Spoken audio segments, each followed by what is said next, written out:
Uwelile Mchunu usegxeke kanzima kabuhlungu umthandeni Cwamelisho Mfoka Manqele ke ekusebenzeni ke kwakhe ke nomahuke lapha ke intokazi ke eyaziwa ke kwelamapiano. Uwelile Mchunu ke ukhulume kanje awizwe khona la kwesiqiniseko esemedia ke mase uyakhomenta ngalolu daba. Ukhona nje umuntu abangambuza kahle kangaka kugcine konke kade kusho umfana yena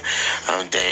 ekhuluma nje ithi vuka nsizongidubula adutshule makwenze njani sekuqala ngayo lokushama hit lona sezodudulela le ngoma umsangano wengoma le egcwele ifebe zama hip hop ezibanga umsindo ekuyikhenenesa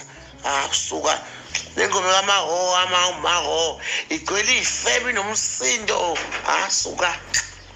ngoba mnandi kaManqele lena ethi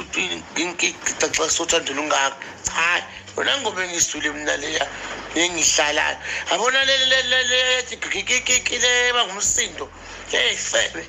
ama hip hop lapho kumsindo kuseswakali izinsimbi uManqele uculela phansi ngathi akusesingo ngoba kaManqele leya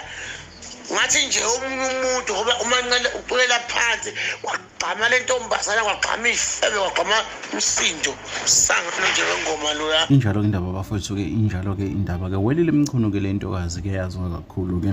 njengoba ke ikhuluma ke kanje ngomfoka Manqele ke lapha ke yena ke uMr Paris ke lapha ke bafowethu sikhuluma ke ngomthandeni angazi ke bafowethu nanto udaba ke lusezandleni zeni ke aniphawule ngale comment nisho ukuthi ke nibona kanjani ke ngalolu daba ke lika Welile Mchunu lokuthi ke efaka ke isandla sinodaka ke emsebenzini ke kaManqele ke ekubeni ke lengoma ke itrenda kanje bafowethu nazi benguphathele zona.